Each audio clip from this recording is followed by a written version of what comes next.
Yetzer HaRah all day long plays his tapes that you're bad, that you're mean, that you're low, that you're a failure, that you haven't achieved nothing in your life, that you cannot make it, that you don't have no chance, and on and on and on. And so the question is if you're buying all of those nonsense, or that you go with your memory, with your faith in yourself, that you say, hey, it's not true. How each and every one of us started his tshuva process. You found some point of truth inside of yourself and you went with it all the way. You went to achieve another thing, and you went to do another thing, and you dared to go to a class of learning Torah, and you dared to put tefillin, and you dared to put kippah on your head, and okay, so now you become to be brave.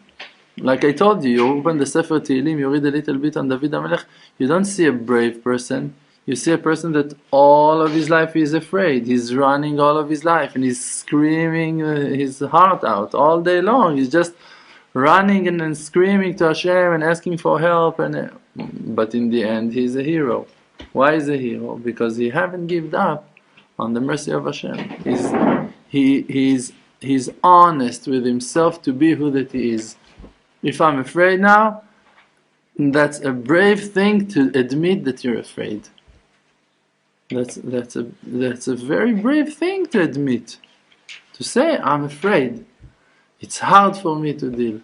I remember situations in Shalom Bayit with my wife. We're coming to a certain point that, okay, you saw that you have a problem. You recognize that you're wrong in something.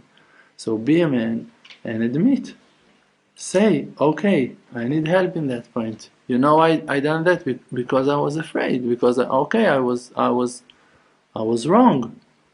When you admit, then you become to be strong. Then you reveal your powers.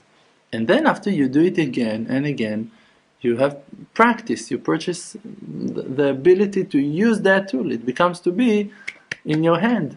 Those are the 5 gvurot, 5 kinds of powers that you have in your hand.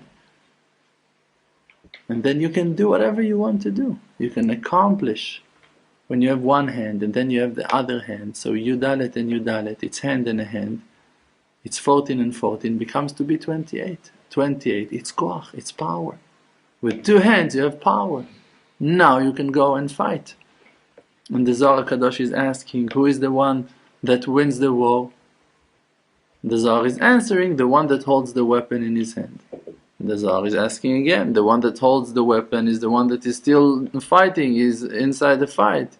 Let's say the one that put the sword, the one that can rest in peace, that he doesn't have no enemies, that he's happy, that he's relaxed. Let's say that he's the one that won. Zohar Kadosh is saying the war never stops. You always keep on fighting.